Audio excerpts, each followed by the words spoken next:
All right, hey, this is Chris Rowe with Encounter Ministries, and I am excited and really excited to have with me dear friend, mentor, uh, Brad Beck from Ransomed Heart Ministries. Where in Colorado exactly are you, Brad? We're in Colorado Springs. Cool. Well, good to see you, Brad. We've known each other for more than the last 6 years, but been really close the last 6 years. Very thankful for that. Right. Brad's past and history, we'll get into in a little bit, but he is a doctor of occupational medicine as well as the executive director of Encounter Ministries. Of Ransomed Heart Ministries. Is that right, Brad?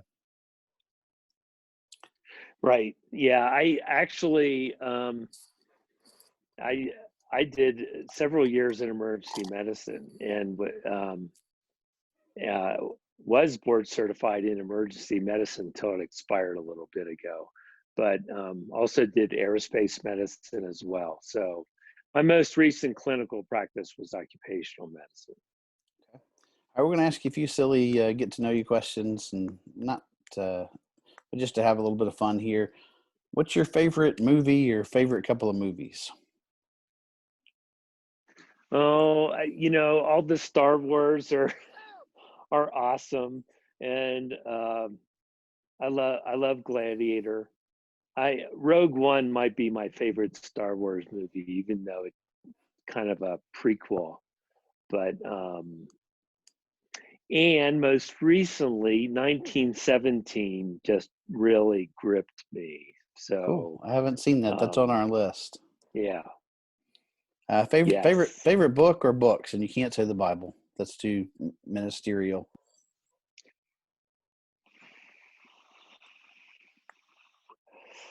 Book or books. Oh gosh. Um, I'm gonna The Price We Pay. Mm. Um, it is a book I read about 3 weeks ago on the medical insurance business in the U.S. and how it's broken, Mm. and that was kind of a recent favorite. I love Lord of the Rings. The trilogy is stunning. I read them every 5 to 10 years. Just So it takes 5 to 10 years so that's to kind of read my them. For me, for me. that's about right. Do you have a Yeah. favorite? Do you have a favorite scripture or one particularly that's coming up lately? Just keeps sticking with you. Um, like Psalm 46 is awesome. God is our refuge and strength, our never-present help in time of trouble. Um, and Philippians, have no anxiety about anything. Um, and so those two are kind of near the top of my list, especially these days. Sure, great ones. Favorite coworker?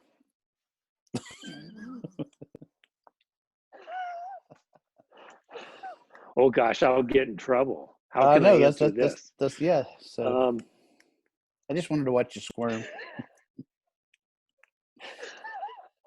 All of them, like your kids. It's I all love of them. them all. Yes, They're of all course. awesome. They're all awesome people. So yeah, I can't give favorites. You can say Craig, and then you can get away with that. So, great. What's your greatest That's fear? true. What's your greatest fear? My, my greatest. Oh gosh. Um, Heights. I don't like. I can't think of jumping out of an airplane. I I'm a I I have flown airplanes. Weren't you a flight I surgeon for NASA? by myself. Yeah, I was a flight surgeon for NASA, but heights wigged me out. But I could fly like in jet airplanes all the time, and I used to fly in jet airplanes, and I loved it. So I don't; those aren't like completely consistent, but that's kind of yeah. Okay. Most embarrassing thing that you can remember, at least recently. Oh gosh, I um I went accidentally. This wasn't real recent. Um, I went to. I was in Costco and I was really in a hurry, and I buzzed into the bathroom, and um, I thought this is a little weird, and I'm in a stall, and I realize slowly over about 15 seconds I'm in the women's bathroom, and I'm in a stall, and I hear women coming in and out, and I'm trying to figure out, what do I do here? Um, how do I get out of this bathroom with as few women seeing me as possible? With any sense of dignity, right? And with any sense of dignity, or like, how do I, do I explain this on the way out that I just really had to go and I just buzzed in and I didn't look at a sign and I didn't notice on the way in? I guess it was empty. Anyway, that was an embarrassing moment. I finally had to leave and there was two women in there. I just muttered something. I tore out of the stall and I said something. I said, I just made a terrible mistake, and walked out. I thought, I mean, in this day and age, people call the police and I'd get like thrown into a prison or something, for Oh my like goodness. days on end. Yeah, that'd be a So great news headline. Executive Director, Ransom to Heart Ministries. Ransom to Heart Ministries Yeah, some sort. at Yes. Costco. Okay, just three more. What is one thing that you do well? Um, um, I plan things pretty well. I kind of see the big picture, and I'm pretty good at figuring out um, how what different people are gifted at, and how to get projects done. So I'm pretty gifted administratively and planning wise. All right, what's one thing you wish you did well? I wish I could play music well. That's cool. I All right. played a little bit of guitar in college, but I wish I want to take up piano and at some point. So What style? Like do you want to be like this bar pianist, like Billy Joel, jazz, rock and roll? like I really love, like, I don't know, like Coldplay, Yeah, and is that alternative rock? I don't know, but that's the kind of style I really like. cool. So All right, and last one. What's your favorite way to engage God? um, outside, That's good. sitting on my deck. We've got a bunch of trees in the back of our house. Sitting on that deck and praying and reading. The second favorite, which is harder to do for me, is on a beach. So Mm. when you mentioned Destin earlier, I've been to Destin. It's been a while, but um, love beaches that are that beautiful with some blue water around them. Yeah, I love it too. Since we homeschool, we always go the few weeks after everyone goes back to school, or a few weeks before they're Right. getting out. And so I love the beach, but I like the mountains better. But I love the beach when when there's not three rows of chairs of people there. I like to actually see the sand. So I'm with you there. Okay, well, Right. this is our candid conversation about hope in the middle of crisis.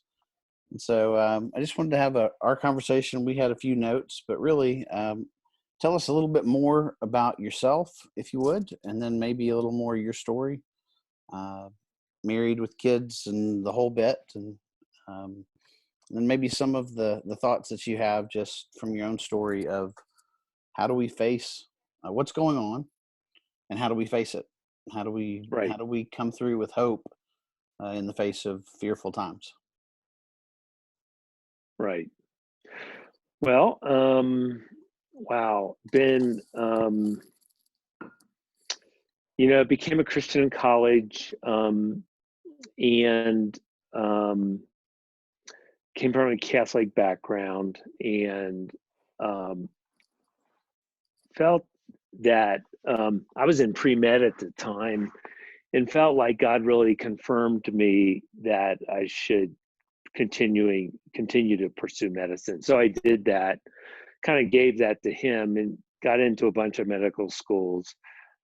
Went to Kentucky and had some great Christian fellowship there. So thought, Christian in medicine, oh, I'm going to go off to the mission field, or something like that, and felt like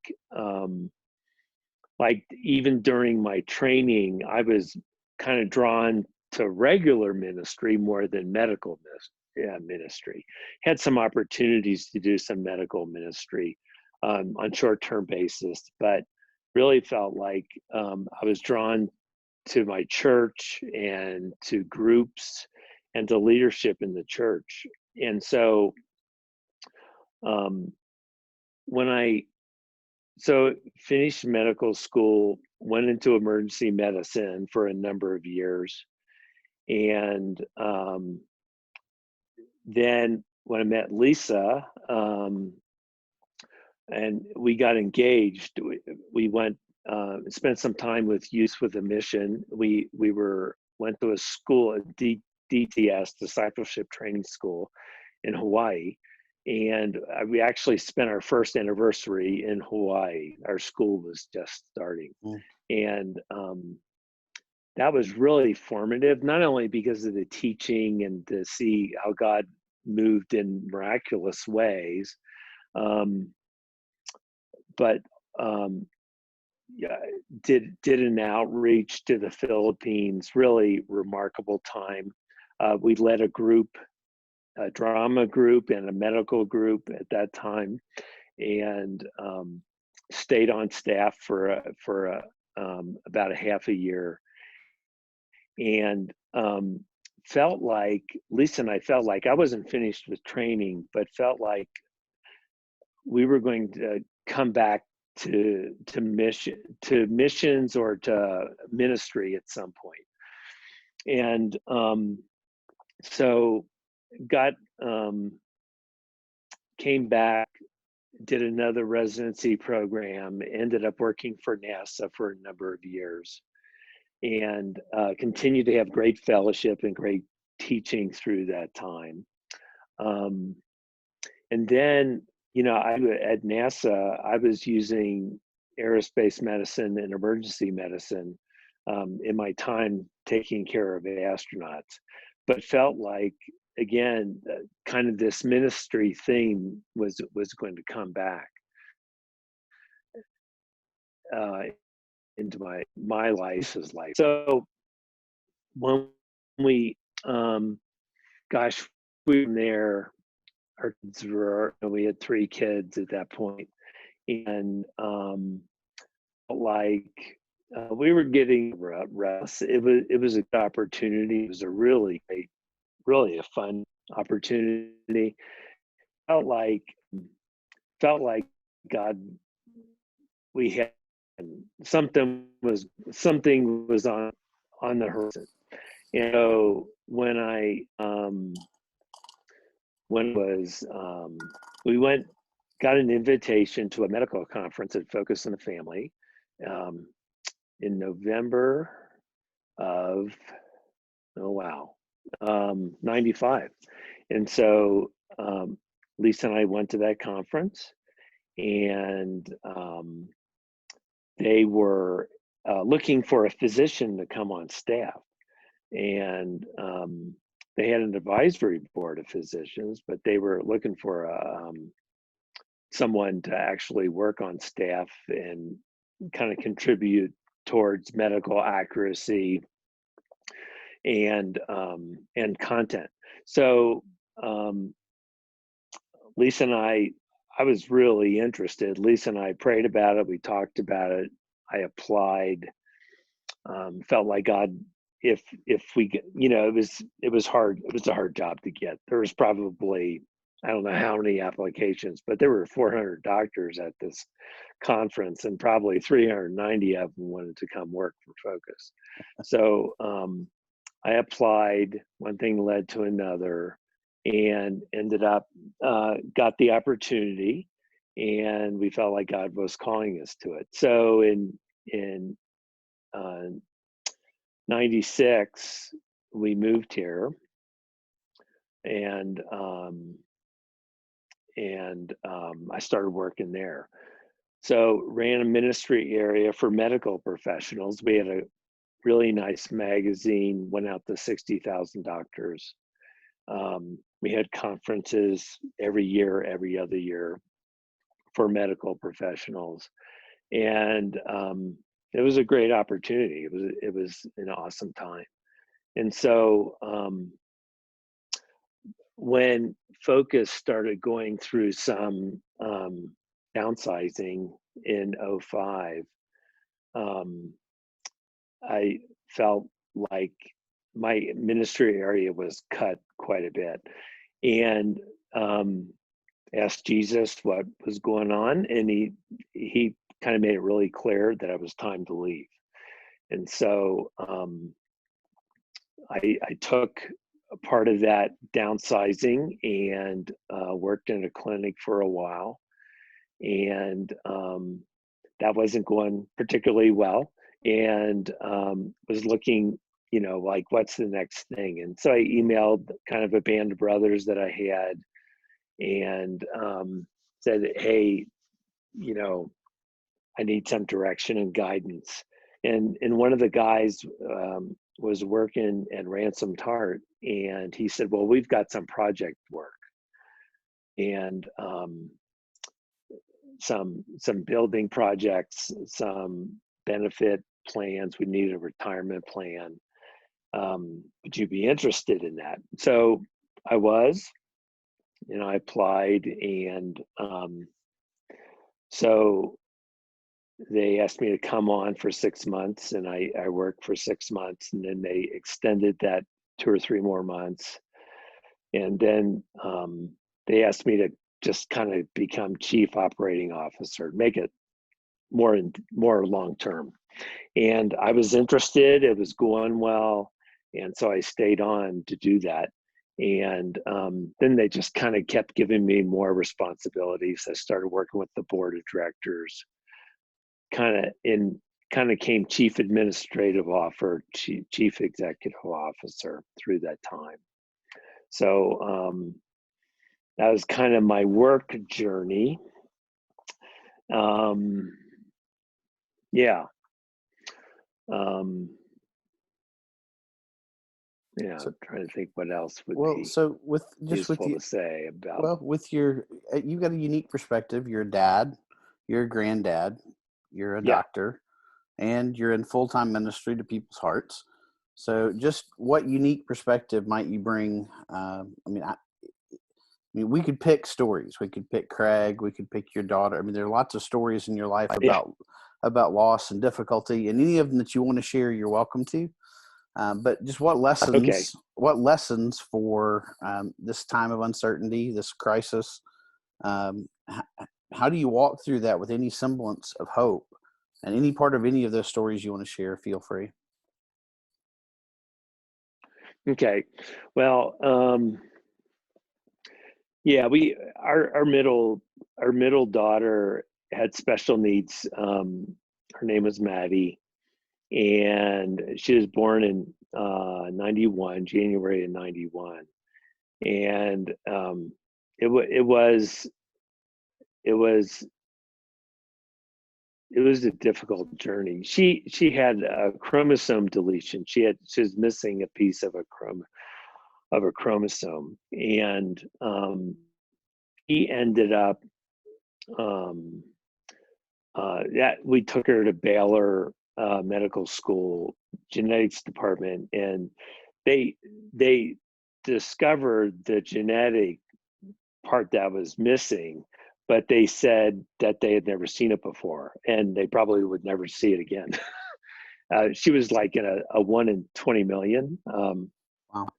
you know, possibility. And so they couldn't really tell us or predict, and it would never be named. When you have something that's 1 in 20 million, it's not going to be called, not going to be named after someone. So, and that started us on a 9-year journey.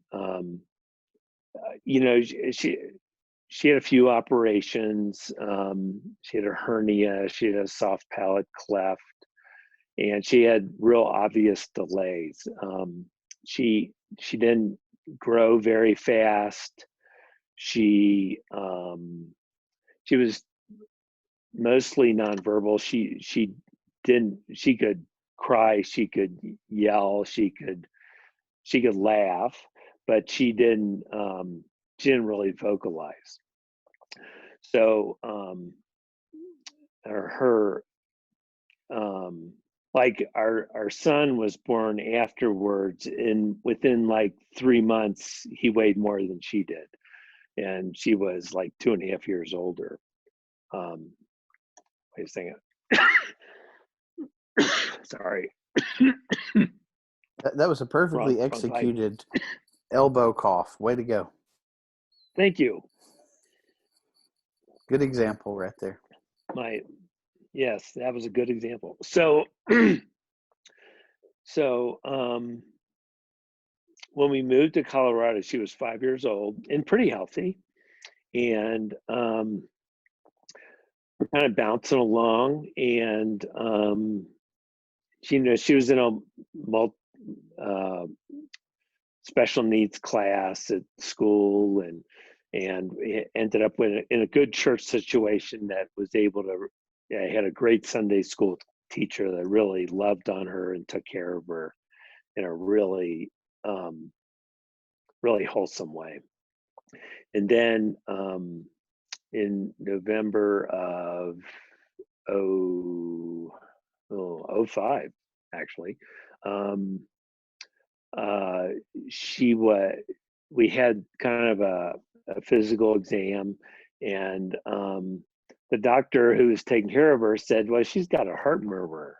And did you ever notice that before? And I hadn't, and didn't think too much of it. And he said, well, it's pretty loud. You should probably go to a cardiologist. So we went to a cardiologist, and pediatric cardiologist, and he listened to her, did an ultrasound, and then there was like 2 hours, and he said, well, I think it's this or this, and kind of he pulled us right back into his office, and he said, well, she has heart failure and she has pulmonary hypertension, at least what it looks like from the echo. And he said this happens with special needs kids and with genetic abnormalities. And and so we kind of look at him, and Lisa and I, and like, well, what is it? What does that mean? And he says, well, when I see it this bad, it's typically 6 to 12 months. And there really there isn't any treatment for it, medical treatment or otherwise. And so we just, like, we're stunned, obviously. And so I remember we went out to the car, and we're just sitting in the car crying and pretty overwhelmed. And Maddie wasn't of the mental age to be able to understand what was going on, but she was really hungry. And so we're feeding her in the car, and we're crying. And Maddie, for some reason, when people cried, when the other kids cried, like at the house, brother and sister, when they cried or when the other kids cried, she thought it was really funny, and she would laugh. And just don't know why or what, or she picked that up, but she was standing between us. We weren't, the cars stopped. And so she wasn't in a car seat. And so Lisa and I are crying in the car, and she starts laughing at us. And it's like, it's, felt like God was really in that, Sure. and so told family, told friends, told my work. And then 6 months later, it wasn't 6 months, it was 6 weeks later, we had gone to the cardiologist again, and he was asking how things were going. And, he said, she could have like a sudden event. We were noticing she would have like episodes where she would turn blue, her heart rate would drop, and so he said, if that ever happens and her heart stops, you just need to give some thought as to what you'll do. And I knew what he was saying. And so within a week, Maddie was at home, and we were watching TV, and she began to gag and throw up. And we were down helping her. She was on the ground, and we were helping her, get rid of the vomit. And all of a sudden she passed out. She turned blue. And I thought, oh, like, couldn't hear her. Her heart rate was super slow. And so, it was at night. It was like 10 o'clock at night. And so Lisa and I, you know, um, we talked about it. I did some cardiac compressions for a while. Um, and I worked on her probably 5 or 10 minutes, and then we prayed about what do we do? Do we call an ambulance? And felt like that would have been pretty hopeless at that time, and it would not have changed kind of the ultimate. And she was at home, and she was around love, and so she passed on Mm. in our living room floor at home. And felt like, I mean, obviously we're distraught. We woke the kids up. We woke up Bree and Chris, and we had explained to them. They were 4 and 8. I mean, no, Bree was 11, and Chris was 6. And so, we had her come down. We had them come down, and we sat around her and said goodbye for this season. And I think, yeah, obviously a defining point in our relationship, in our life, and Sure. and felt like, I've heard people say that as you get older and kind of more and more people around you pass on to eternity, that heaven becomes like a more familiar place because of the people who have preceded you there.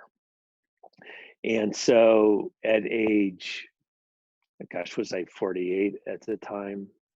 At age 48, a huge chunk of my heart and a huge chunk of our Wow. family went on ahead of us. And so that was super defining, obviously. Man. Um, the Yeah. And And she was so much she was such an obviously, huge, I mean, one of our kids, and you know she had high needs, high medical needs. She was still She could walk and express herself, but um, felt like we went from a special needs family to like a regular family. Mm. And we actually didn't like that change. Yeah. That was really annoying to us. And now it's been, oh gosh, that was 99. So it's been 21 years. And she passed away in December of 99. So, like, yeah, anyway. Um, So you shared that with me about 6 years ago around a campfire. right. We both cried. Helped my heart. I have a son who has some health issues as well, not nearly as severe. Um, but my question is, in the middle of me, I've heard you speak about this several times. Um, where is the hope in the midst of that crisis? How, looking back, especially, do you know something you didn't know then, or did you know something then that's still true now? The hope is ultimately in the resurrection. Um, the in the world to come. I mean, that's what's out there, and that's what the future is, and that is the vast majority of our life.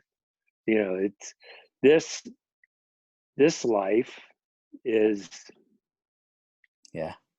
a fingernail compared um, to what we have ahead of us. And I as I've gotten older, I've had other friends pass on. My best friend from high school um, died a couple years later in a car accident. Um, just in the prime of life. Just you know, late 40s, plant manager at Shell Chemical.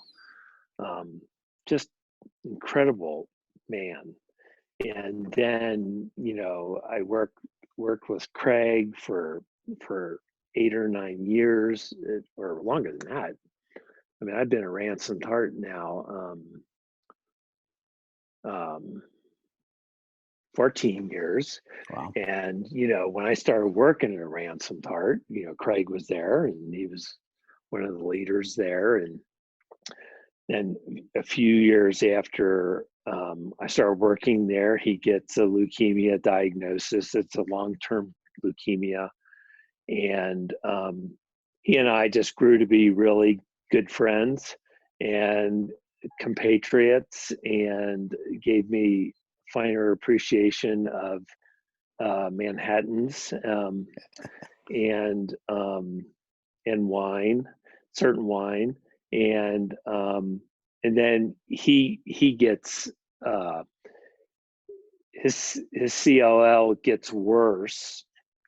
Has to go to MD Anderson and start on chemotherapy, and journeyed with him through that, all the way through transformation into a really aggressive lymphoma.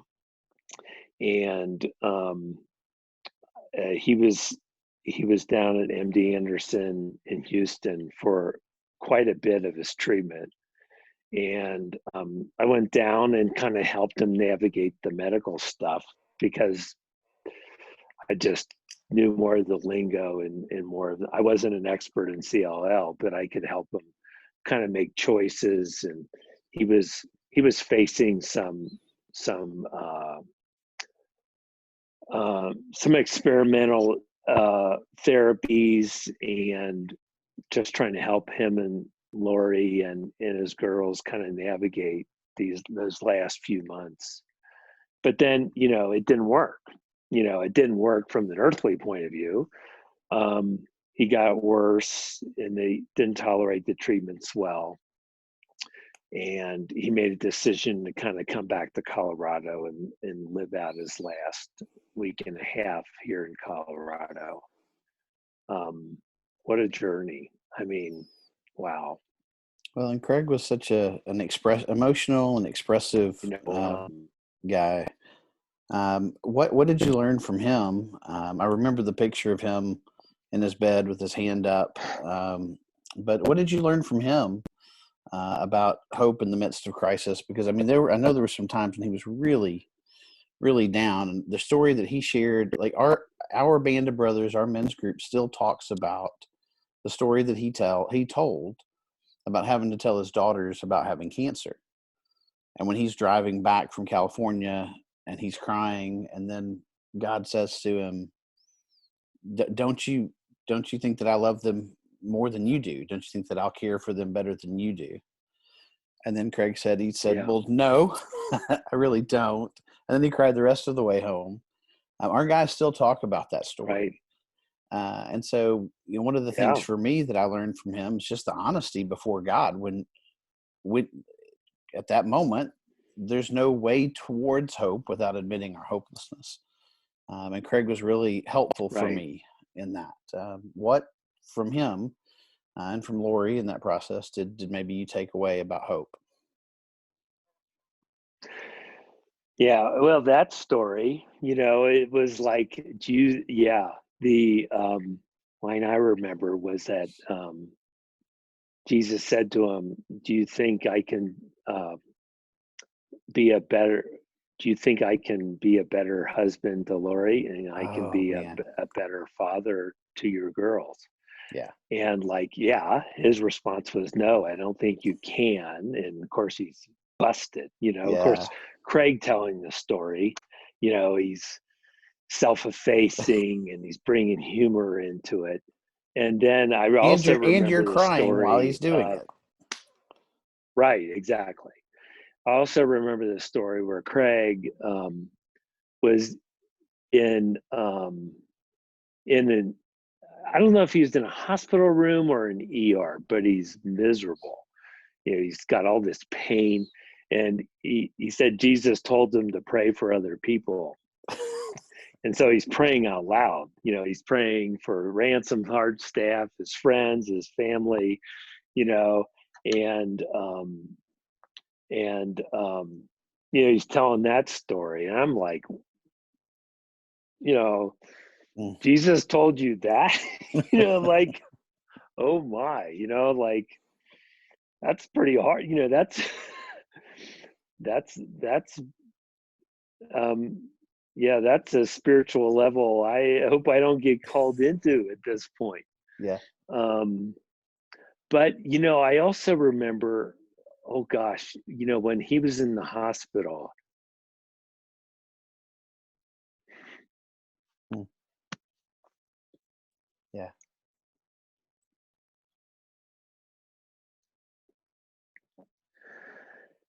he told me, he was tired of the hospital. Anybody'd be tired of the hospital. I mean, even though it's an awesome hospital, MD Anderson's an awesome hospital, very hopeful, very, very, you know, they great people, and a lot of them became his friends. I saw him, um, like this nurse came in, and she's probably in her 20s, and she's very cheerful and very outgoing. And Craig's in a hospital bed, and he's been in this, been having side effects and all these. He's been having some bad nights, and he starts reaching out, talking to this 20-something-year-old girl who's, and like befriends her and finds out she's engaged, and she shows him the ring, and he's like messing with her. And I mean, like, he's reaching out to her. She got more out of this than what she was supposed to do for him. Mm. And that was so Craig. That was so what he would do. And I remember him telling me that he said, "I want to get out of this hospital because I just want to sit down and talk to Alex." Wow. who we work with. And and I saw his heart, and he wanted to be able to, see his grandkids again. He wanted to be able to not be in a hospital room where, it's so isolating, obviously. And I saw his heart for other people, all the way up to the end. And so, gosh, what an example! What a heart. Um, and I just miss his stupid jokes. Yeah. His real. I mean, like Morgan and I always said, he he he openly admitted his humor only had about a 250 to 300 batting average. But, he always talked about Dave Kingman. Dave Kingman was this guy, like I forget what era, but he was a home run hitter. And he only batted Oh, like 250. yeah. And he said, he'd 70s and tell 80s. Yeah. Morgan, yeah, he said, "I'm Dave Kingman. I swing for the fences," talking about his humor. And so he didn't care if 3/4 of his jokes were just like stupid and lame, or people rolled their eyes, because he knew he had home run ball in him. So I miss his, I miss his feeble attempts at humor, where he would occasionally hit home runs. So And I love that. So he means offering service in the midst of his crisis, in the midst of, I mean, I know that Craig was pretty honest that it wasn't like he went without fear. And then yeah, offering humor, gosh, and his jokes, yeah, his jokes make mine look good, and, and that's hard to do. So yeah, I some of love, them, yeah. I love the Dave Kingman reference. I would have gone a little bit more my baseball. I would have said Rob Deere, but it's about the same. I struck out a lot, but every once in a while I would jack one out. So Right. that's good, man. I love the power of story and the power that story has to teach lessons sometimes we can't put in a bullet point. Um, Right. and of course, Maddie and Greg, are still teaching us. My son and others that struggle with some things that, you know, I don't get up and face fear about my health, or I mean, anything other than the normal dad and ministry leaders work, worries and concerns. And I love, I was Right. going to share this with you and run this by you. I had this image of the end of Matthew 6. When we started our ministry, God kept pushing me into the end of Matthew 6. And he kind of had me answer the questions like, aren't you more valuable than birds? Yes, I'm more valuable than birds.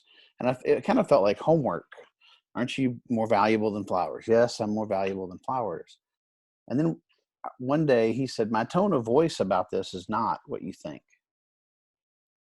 And I kind of leaned back, perked up, and he reminded me of the end of Job. And again, he's like, my tone of voice is not what you think. And I got the image of my grandfather standing on his back porch, pointing out like his pond and the wildflowers that were out there. And I had always taken the end of Matthew 6, like, don't worry, as some sort of legalistic command, like, Brad, don't worry, because that's a sin. That's like an offense to God. Right. And and so I'm kind of getting this image of my grandfather saying, "You see those stupid ducks out there? They're fed. See the fish that are underneath there? They're taken care of. Like, you're more important to God than that stuff." And then I get the image of going out to eat with somebody. Um, like if you and I were to go out to eat, and you would say, "Hey," we both reach for the check, and you say, "Man, don't worry about it. I've got it." You wouldn't be saying in that moment, "Man, it is a great offense to our friendship, and you are sinning against our friendship, and I will forever be against you if you worry about this."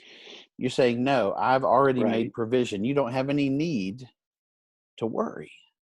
And for me, that was the change for, like, in these circumstances. Yes, I do worry, but I don't have need to. I'm worried about my health and the kids' health, and um, the potential that my our family doesn't have quite what it needs to fight off this virus, especially my son. And God's back here going, I got it. Like, whatever, I think you Right. said before we started recording, this will end and we will come out the other side, most of us. And I'd love for you to speak to that again. There is hope beyond despair. There's hope beyond death. There's hope beyond COVID, coronavirus. There's hope beyond financial things. So just could you speak to that just a little bit more, kind of as we're wrapping up here? Yeah, it's interesting. It is a totally unique time in history. Um, I was talking about the Spanish influenza before we started talking here, and that was probably, I mean, but none of us were alive, right? It's 1918. So, you read about it, and, I'm watching a Netflix series on pandemics, and Wasn't that the like, year Bart whoa, was born? yeah, That was for just, Craig. just about. That would have been Craig, yes. And so, like, we've never, lived through anything like this. And, like, like, personally, like, we had a we had a forest fire come through within like 300 yards of our house, and this was 7 or 8 years ago. And we're loading up our house, um, kind of running through, like, what do we take? And we've got 3 cars we can fit things into. And I remember at one point, um, we half the sky was obscured with black smoke, and the rest of the sky is sunny. And Lisa and I kind of looked at each other, and our cars weren't even full. And we looked at each other and we said, we're good. That's good. I mean, and I think the Maddie thing really helped, to Yeah. be honest. This is before Craig died. So, um, Craig was actually going through the same exercise the year before that, because he had a forest fire come really close to his house. So, you know, but that was like an episode that within like 2 days, that was like really emergent and, really shattering. Like, we drove down the driveway, we literally thought, we flip of a coin, our house is going to be burned down, or not, 50-50. And so, like, it turned out it didn't burn down, but it was like another mile marker for us. Fortunately, we weren't in personal danger. I mean, it wasn't like the fire was coming up to the house and we were going to be burned, and, or lose our life in the fire. We were pretty sure we were going to make it through because all the access roads were okay. So, um, when I think about that, that was like, didn't know if our house had burned down. We were out of our house for a week. We came back. We had to clean up a bunch of stuff. And that's really different than what's going on. What's going on now is worldwide. It is spread across the country, obviously, that you and I live in, and it's really super important to us that US does well, but obviously it's affecting the whole world. So this is like um, this is like a really drawn out um, uh, crisis. And, nobody knows, is this going to be really blown over in 2 weeks, or is it going to be 2 months, or, they're talking about it could possibly be years. But I, personally, I'm holding on to God in this. I'm holding on to Jesus in this. Um, I'm not holding on to the news that I catch a part of a day of. Um, holding on to what medicine can do for me or for our country.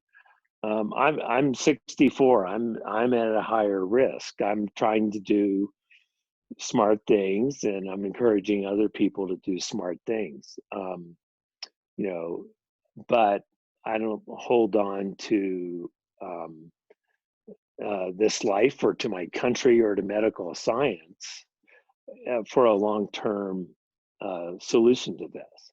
Hold on to my faith and believing that God hasn't fallen off the throne. He's not surprised by this.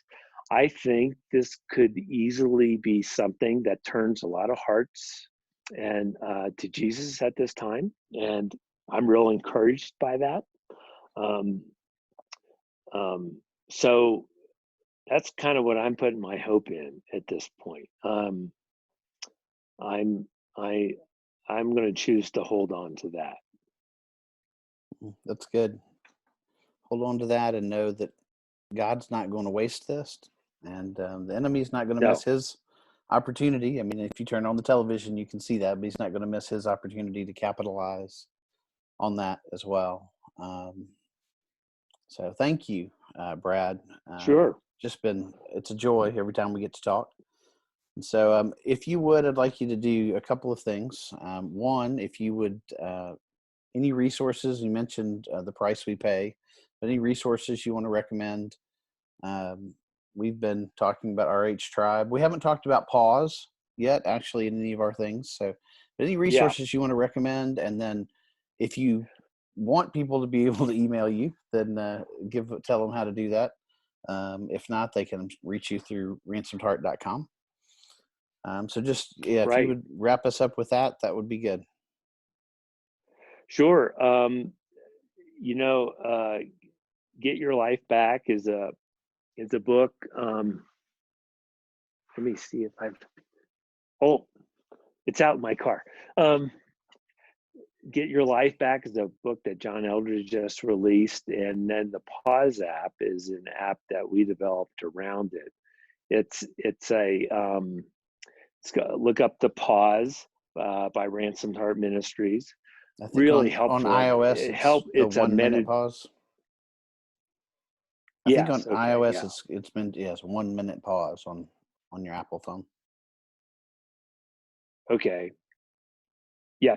Sorry. Yeah. Look up 1 minute pause. It's based on the book "Get Your Life Back" by John Eldridge. So if you see that, that's and there are exercises um, to help, like, first of all, union with God, which is super important. Our union should be with God, not with the news. I would fast from news.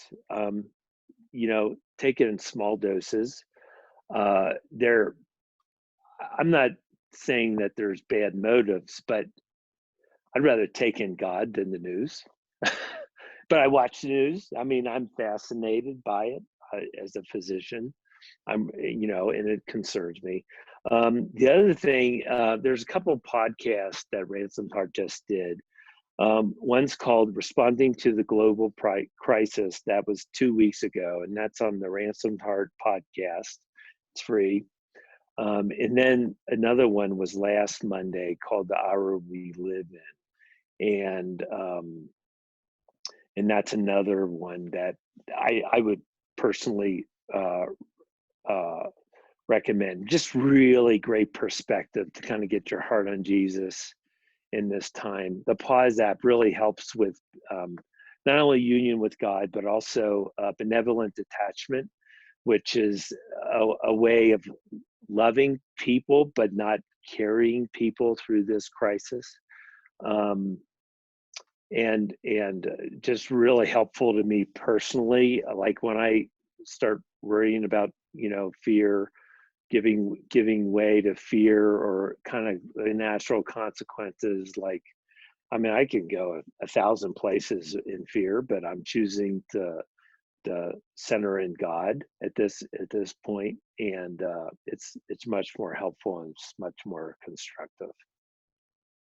That's good. A lot of times we've started doing the Pause app with my kids, and my wife Awesome. my wife does has a yoga practice fairly often, and so it really kind of fit with her, with kind of the way that she moves. So my kids will ask for it actually before bed a lot of times, like, "Hey, can we do a 3 minute pause before we sleep?" So it's been valuable to us. For me, Zoom, FaceTime, any place where I can see somebody's face. Yeah. I love to talk to you on the phone, but it's not quite the same as being together. But you're in Colorado. We don't get to be together all that often. So Zoom and FaceTime and those kind of things and technology, I think God's redeeming some of those through these times. So I want to say thanks Oh, again. I'm going to stop the recording sure. here. We can talk for a minute, but thanks everybody for joining us. And again, you can find Brad at ransomedheart.com. You can find us at encounterministriesonline.org, and we'll talk to y'all soon. Okay.